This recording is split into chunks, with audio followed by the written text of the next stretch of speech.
Well, it looks like I'm live on my first ever stream, and there are people watching. Can you all hear me? Okay, am I coming through? I can't tell.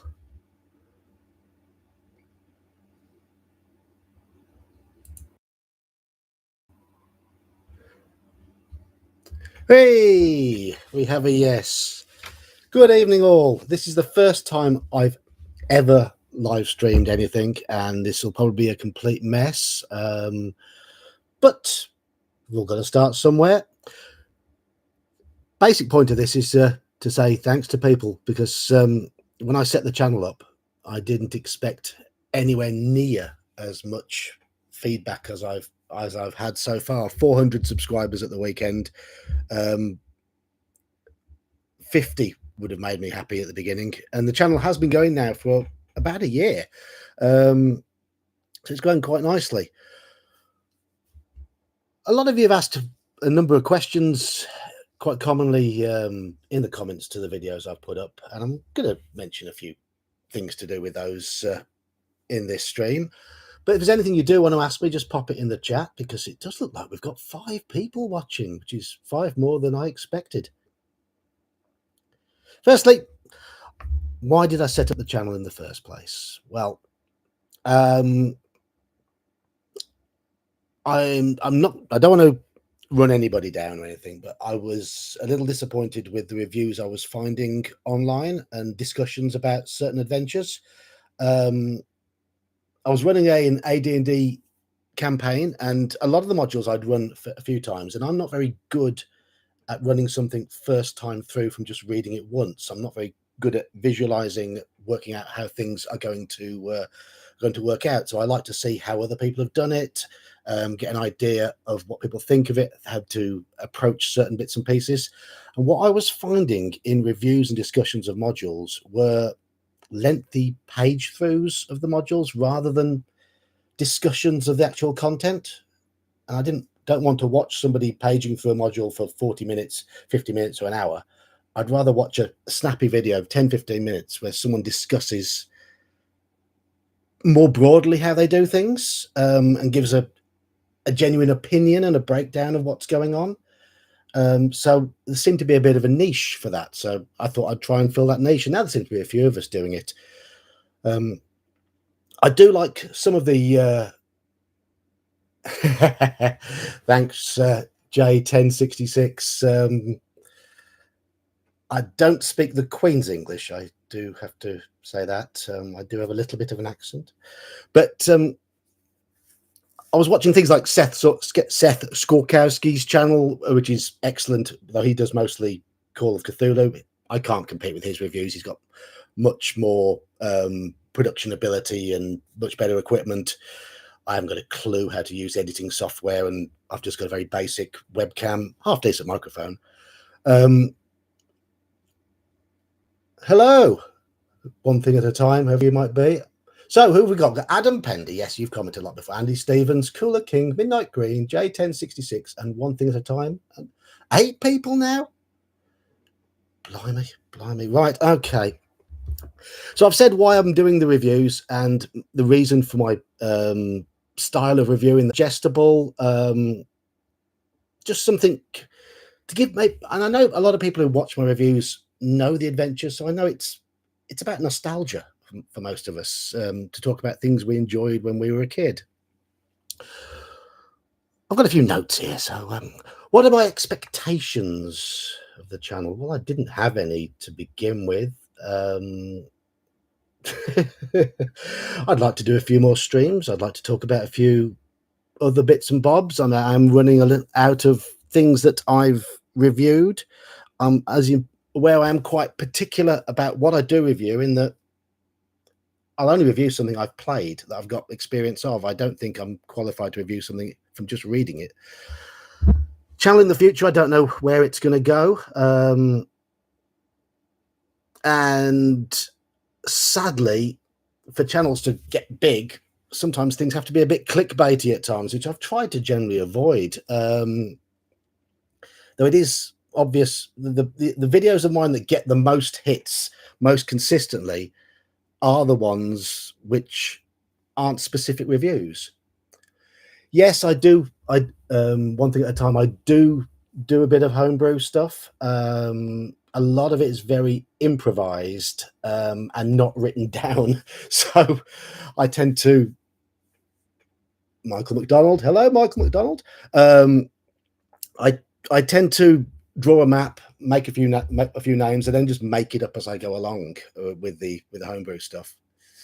My most viewed video at the moment is the one entitled "The Worst AD&D Module of All Time." It's the most clickbaity title I ever did, and it's got the most hits, which unfortunately is what develops a YouTube channel. I mean, things going at the current rate, I might be able to monetize this in 12 months' time and earn about 2 pence a day from advertising. Oh, yes, maybe.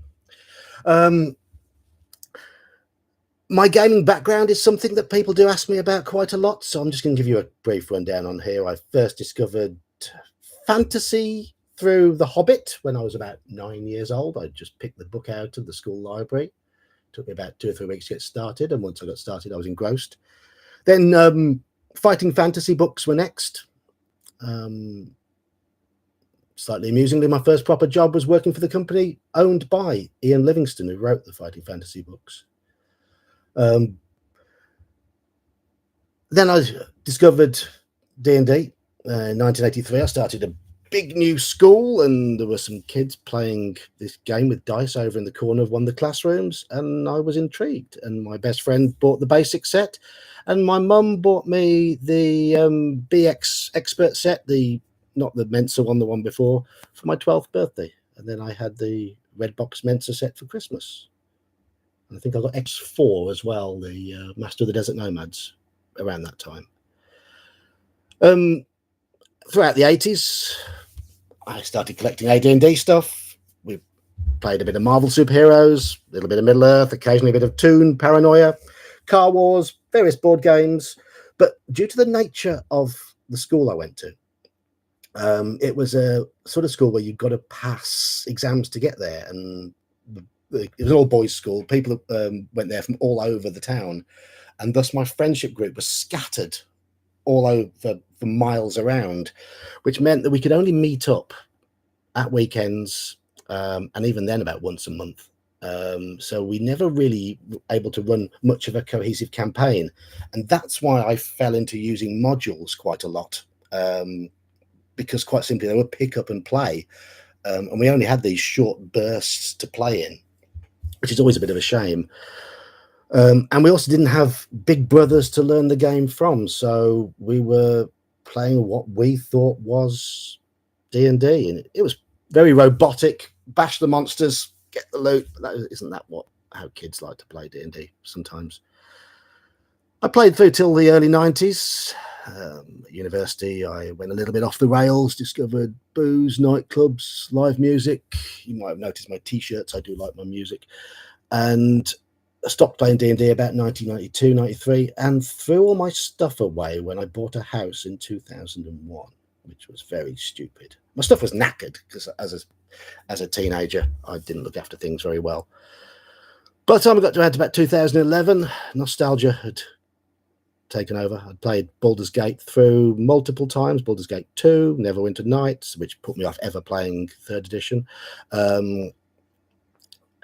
But I wanted to play again and got in touch with people online, and a very nice chap by the name of Antonio got in touch with me and said, come and join our group. And we were playing Castles and Crusades, and that got us back into the swing of things. And we've been playing ever since. Any questions? Right, my homebrewing stuff, as someone mentioned that, I do rather like drawing maps. How often do I play each week? I try to play twice a week at the moment. One of my groups has just fallen apart.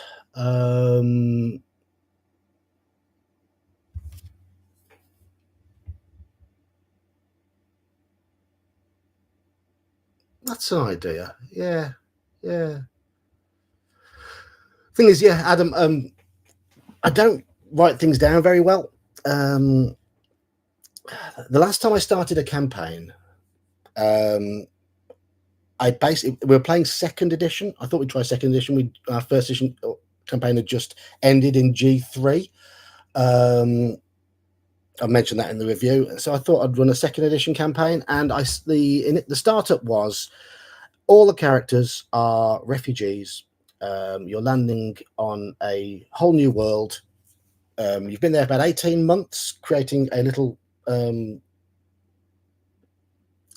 basic civilization and a little fortress, a couple of little towns. You can only be either humans or hobbits. Any other races, sorry, halflings. Any other races, you must discover them, and you might be able to play them if your reactions with them are favourable. And I specifically said to all the players, no backstories. I don't like backstories. Your backstories are you've all been working in the settlement for a year. What job have you been doing? That's it. That's all I want to know. Make a character. And I don't want to know any more details. Okay, sit down. Let's role play for an hour. And I was making notes, little notes as we we're going along. And that's how I got to know their characters, and I created the initial adventures from that role-playing session, which didn't go on for an hour. It went on for more like 2 hours, and I then improvised everything from there. That session gave us a number of NPCs, which became recurring NPCs in the game, and stayed in the game for quite a long time. So that's basically how I work, improvise a lot. So let's look at some of these comments.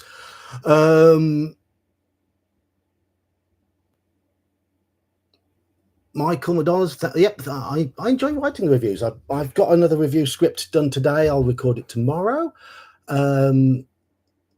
Show us how you write a campaign, what modules you pick and how you pick them. Well, the last AD&D campaign I did, the idea was I was going to run a campaign based on the modules that I generally like, which is why most of my reviews are quite favourable, because they're the modules I've played more recently.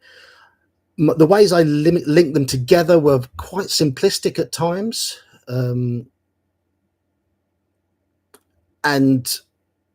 I did have little interludes between the adventures sometimes, but I really there wasn't anything complicated in anything I did. Do I play AD&D exclusively? No. I play a lot of Call of Cthulhu. In fact, Call of Cthulhu is probably the game I play more than anything at the moment, because it plays well online. We play a fair bit in Roll20 and over Discord, because my local groups have had a few issues during the pandemic, changes of jobs, so a lot of my face-to-face stuff has fallen apart a bit. So we've been playing a lot online, and Cthulhu lends itself very well to online play.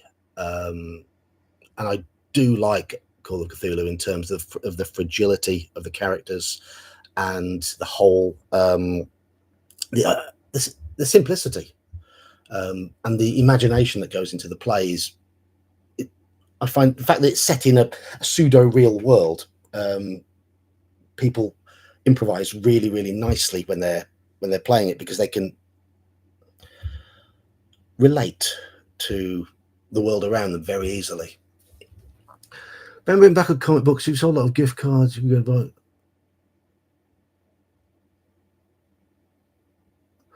See, I never got many comic books. Remember,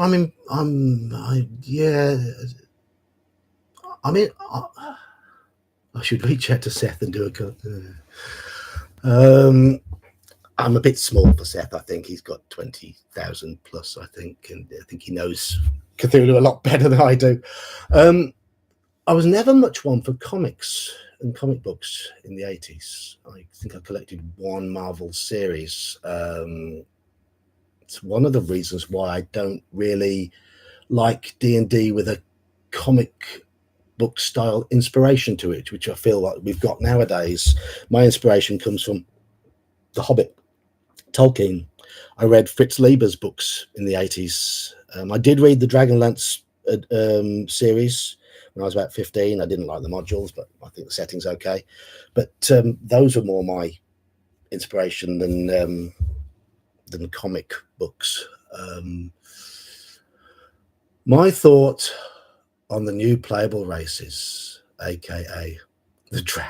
Yes, the Drow should never have been a playable race in any form of D&D. They were the greatest enemy race ever devised. The fact that they were described as being the stuff of nightmares for the elves, that they were told to young elves as to scare them as bedtime stories. I think that sort of thing was wonderful for the Drow. I love Vault of the Drow. I love Descent into the Depths of the Earth. I've never got to run them because my party went and died in G3. I enjoyed running G3 with Iclavdra and who is the name of the other? I can't think of the name of the other the rival one in level 3 of G3. I can't think of a name, but I was all looking forward to role playing the politicking and the double crossing, and then my party went and charged Brazimal. Did I try any fantasy stuff before D&D? Fighting fantasy game books, yes. I did say at the start of this, my first proper boss was Ian Livingston. I got a job working for US Gold / IDOS Interactive, and he was the CEO there, and I met him twice. I was his captain in a game of cricket once, as in a big company open day.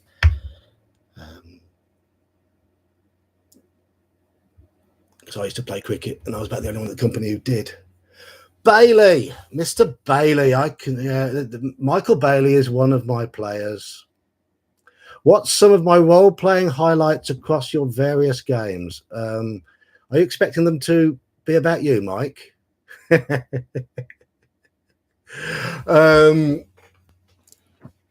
I did rather enjoy role-playing the part of the Horror on the Orient Express bad guy. And there was a particular session where I looked Mike in the eye and really, really weirded him out, disturbed him somewhat. I think Michael will remember that because he messaged me the next day on Facebook that he got PTSD from it. But no, I think one of the best bits of role-playing was on my Tuesday night group playing N1 against the Cult of the Reptile God. And one of my players was playing the part of the stereotype gold ale loving dwarf, which was nice to see because those characters, it's almost become a stereotype to play against stereotype, and it was just refreshing to see this sort of character played. And there's a corridor in the temple which has got, I've got to make sure I keep looking forward, which has got a load of gold in it. And he was a gold-loving, ale-loving dwarf. And if you know the adventure, those are cursed statues that will drop a stat to 3 if you touch one. Playing his character, he was like, gold! And grabbed one. Rolled his saving throw. His intelligence dropped to 3. So we role-played a bit of sort of stuttering and getting his bearings again. And he says, okay, what do I see? I see you see your party all looking at you quizzically, and there's a corridor there with a load of golden statues. And he went and he said, gold! I grabbed one, which I thought a character with 3 intelligence would do. It's just, to me, that was perfect role play. Anyway, I have a beer here.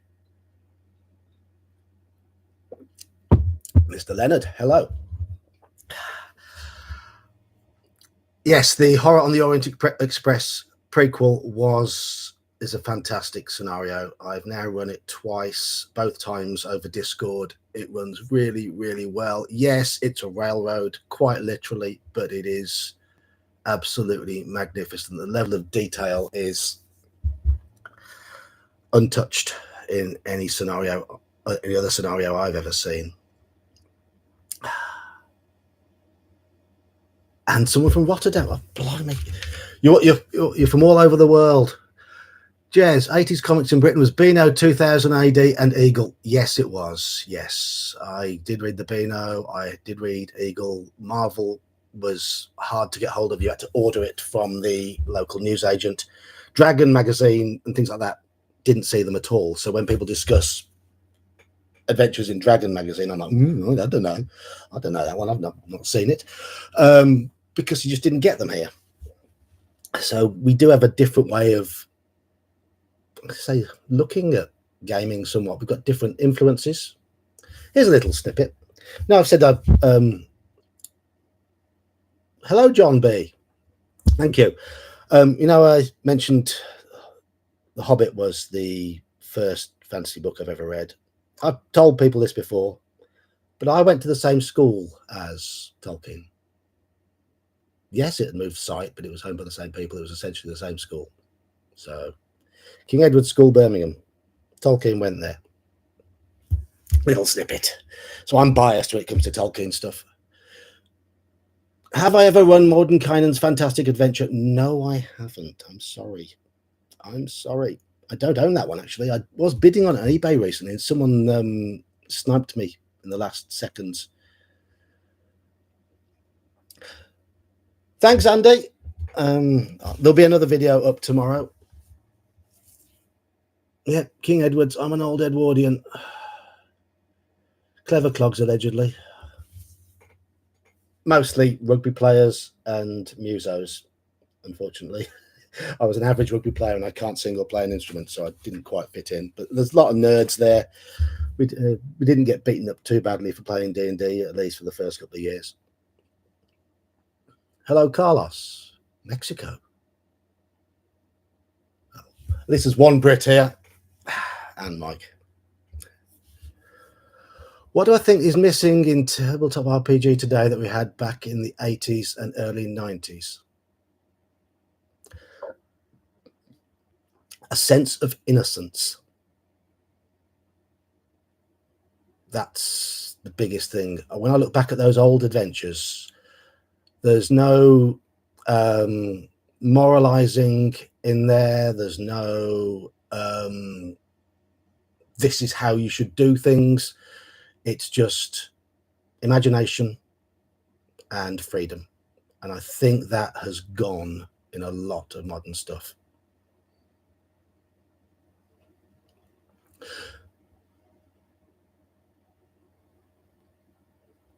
Do I have the B1 and B2 New Goodman Games remakes? I do not. I had, before I threw them all away, the original releases of B1 and B2. The only Goodman Games remake I've got is B4. May I be biased when it comes to Tolkien, consider its age. Yep, it does hold up. And the Lord of the Rings series of films are, in my opinion, the greatest film series ever. Possibly not the greatest individual films, but the greatest film series ever. They may not be perfect adaptations of the book, but they adapted the spirit of the book perfectly. Same as Tom Shippey. He's a Tolkien scholar. Tolkien was a King Edward's rugby player. I don't know how much Tolkien played. I played for the second 15. I was hooker, which in Britain is a rugby position, not a prostitute. And I occasionally played out on the wing as well. But second 15, I never made it to the first 15. I love how the original, yes, David. The original adventures were very open. That was the whole point. To me, it was that openness and as I said, innocence. There's nothing really forced on you. I get frustrated with the new adventures going into too many details about the personalities of the people in there. I'd rather give the NPCs their personality. I don't mind the odd little nugget, but I'm quite happy giving them all sorts of personalities. I just don't want to be moralized to about. I don't want to be preached to in them. I have them all. The Goodman Games ones. One of my regular group has got the one of Castle Amber. and I know he's running that. I love the original Castle Amber personally. X2, I think, is it's either X2 or X1 for the best expert adventure, in my opinion. X2 is absolutely fantastic, and yes, personal preference. I do think T1 is better than T1 to 4. Yeah, it's you're not wrong there. In fact, I'm going to ask you all one question here. Something I'm going to be doing something about in a bit is sandbox adventures. As far as I'm concerned, there are 4 proper sandbox adventures, true sandbox adventures in basic and first edition D&D. They are B2, they are X1, they are L1, and they are I1.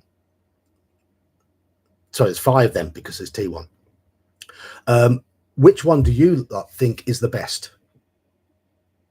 I know a lot of you are going to say B2, and you probably call me a heretic when I say I believe it's T1 because it's got more personality. I think T1 has personality, it has description, it has plot hooks aplenty. I like the fact that my group, when they played through it, wanted to renovate the moat house. Yes, it's a fairly generic dungeon underneath, but there's enough in there to play with. I think it's the perfect sandbox. L1 for me, I like it.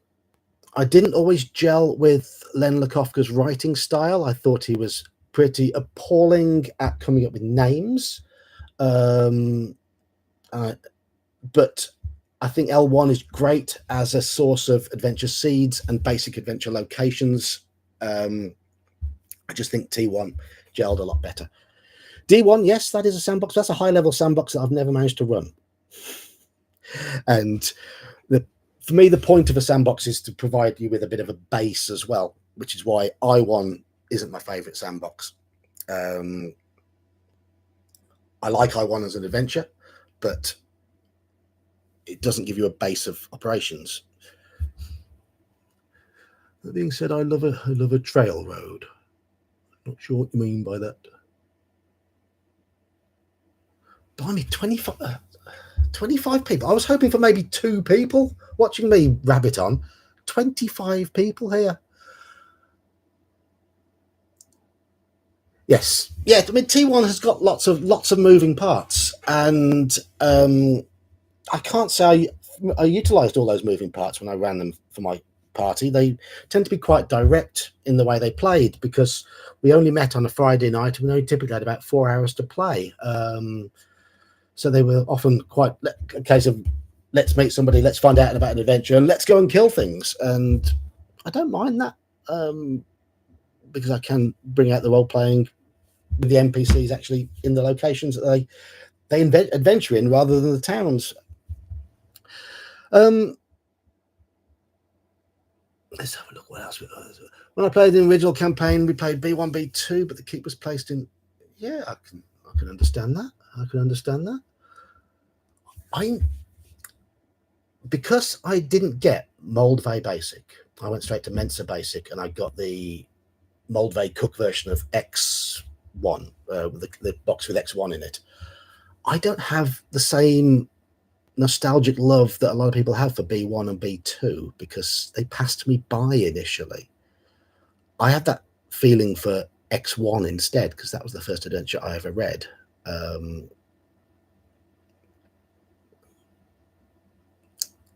But I can understand people loving B1 and B2 because they were people's firsts.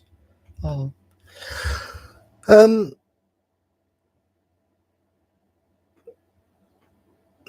Railroad, not trail road, down spell check. Yes. Well, I was only hoping this was going to be like a fairly short stream, and everyone seems to. You have surprised me because we peaked at 25 people. And if we'd have got 2 people here just saying hello, I would have been really, really happy. So you've made me feel good about this stream. One last thing, I know a lot of people have commented on my T-shirts. Yeah, I love N1 as well for all its Naga faults. N1 is fantastic. It's a great adventure. I think I said so in the review. I like my music, and one of my inspirations for my recent sandbox campaign was I used music and the lyrics of one of my favorite bands to give me ideas.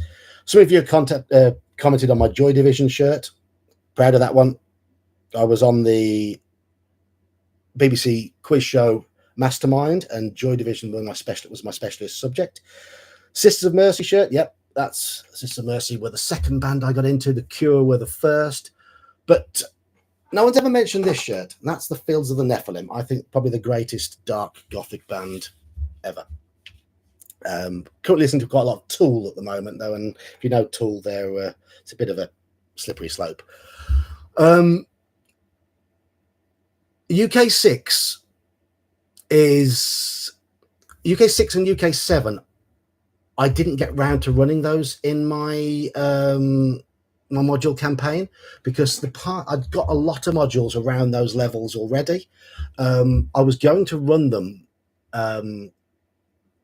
in another campaign, but then COVID sort of came along and it stopped all of that stuff. Sailor Kipsip. Didn't know about the UK release modules. Right. The UK releases, they had a less fantastical feel to them. Over here, we tend to prefer a more based game, with more verisimilitude. I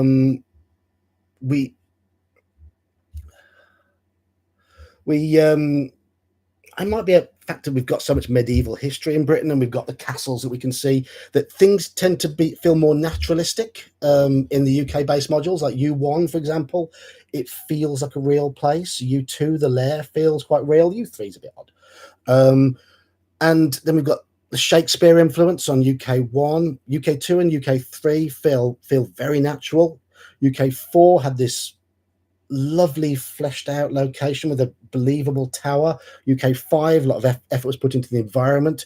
The writers had a different style. They were less fantastical about how they wrote things. Do I stream D&D games live? No, I've never done that. I don't know what my players would think about that. Our games are very, very laid back. A lot of chatter about being mates and babies and women and beer and all that sort of stuff. N1 is my favourite game to introduce new people to. You vicious so and so. I don't think N1 is a good novice module. I think it was. I don't think it was in that series. I don't think it was rightfully put in that series. I think it's one for experienced players and experienced DMs, but I think it's a fantastic adventure. Yes, Carlos, the UK adventures do have very intelligent writing and design. Graham Morris was the best module writer after Gygax, in my opinion. Tool are indeed amazing. I saw the Sisters of Mercy 4 times in the late 80s, early 90s, mostly up in Leeds. The way you won't over when you reviewed YouTube. Yeah. The Adler Weg series sort of filled those particular levels, and I took them into UK 1 and I1, and then we went over to Desert of Desolation modules. Up the Irons, West Ham, Sheffield, West Ham.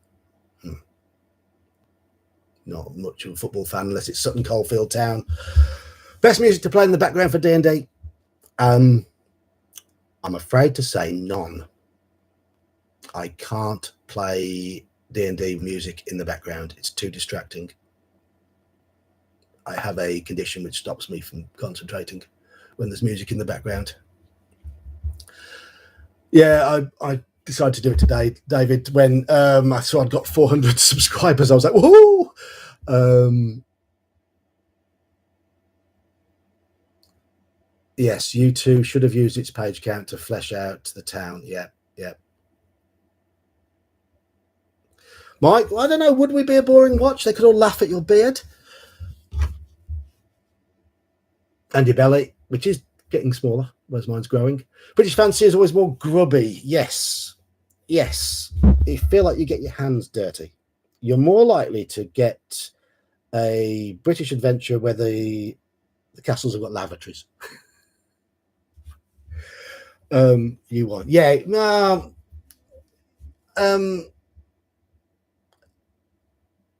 I think you want, on balance, would have had to have been a pretty to flesh out the town would have had to been a 40-page adventure, because I like it as it's written. I like the way it leads you in gently at the start and teaches you to play your characters properly, and it's gentle for the DM to begin with. I think it's one of the best. U1 is my favorite adventure module. Does that mean I gave G123 a higher rating because I think G123 is a better product, but U1, I like it more. If you understand, I won't always give something I like a very high rating because I might like something despite its faults. By the end of N1, you get it. You certainly do get it over and over again. Do I go to conventions? Yes. I went to UK Games Expo 4 years in a row before the pandemic hit. I went to the Spaghetti Convention in the middle of Birmingham as well. Once, normally compete in the Cthulhu Masters. And in fact, I competed with Michael last year. I probably came last on that table, and the character didn't suit me. Mr. Dorr, yes. In fact, I think most of us of our age are going to have some sort of condition that is similar. In fact, it's why we're nerds. That's why we enjoy the game. It's why we are how we are. I don't want to offend anybody, but there's going to be a lot of people who have the same condition as me playing D&D of a certain age. Which is more of a challenge, S1, S2, or C2? Well, S1, out of those three, S1, definitely. But I do think that G3 and C1 played as written are tougher than S1. C2 was our first TPK, but we were young and stupid, or should I say rash. If you played it with the campaign additions to the adventure, I can see how it was a TPK. If you played it as the tournament, you were probably young and stupid and rash. It is a challenge. It's still a challenge, but the tournament editions made it incredibly tough, and I had to tweak the difficulty down somewhat for Mike and all his mates when they played it, because otherwise they'd have been slaughtered. Iron Maiden. Bruce Dickinson is one of the cleverest people alive. I don't like his music. Sorry. Cthulhu Masters were indeed great. I wasn't that day. I got a character which didn't suit me. Didn't suit me at all. Mike out role played me that day, but we were both beaten by a Chinese lady on the table who absolutely role played. I was going to say role played her nuts off, but she wouldn't have them. But yeah, she was fantastic. Really, really good. Really, really, really good keeper. Good scenario. Right. Well, I've gone on for 38 minutes and 55 seconds according to my thing, and that's 8 minutes more than I expected to.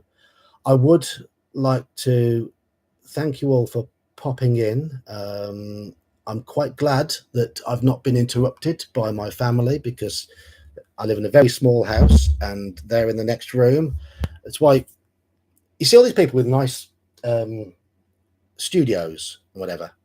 I've got about 5 foot of space for my computer to go in and about 3 foot behind me, and that's it. There's going to be no studio in this house, unfortunately. So that's why I can't do any of this sort of Patreon type stuff, because I can't do high quality videos, because I just don't have it. You see all the pictures of my family behind there, and that's because that's our wardrobe, and that's my wife's telly, and it's my vaping stuff, and it's a messy environment. But I would like to thank you all for popping in, for saying hello, for making an old man feel much happier. You've all been great. I will schedule another one, and I will try and do on something a little bit more specific next time. This was just going to be a bit of a chatter. Cheers, Mike, for my group for popping in. Am I under the stairs? I would fit under the stairs. I'm not very tall, but but no, I'm not under the stairs. Yeah, I could do with my own little cupboard. When my daughter moves out, I might turn her room into a studio, but don't tell her that. And she's only 17, so so be a few years yet. Well, thank you all for popping in. I'm going to end the stream any second now. Jordan and Dan have been listening to. Well, what? Tell them next time to comment. Tell them to get involved and come and say hello, and not to be such fraidy cats. Anyway, good night all. Thanks for popping in, and I'll there'll be a video up tomorrow, a review tomorrow. Good night all.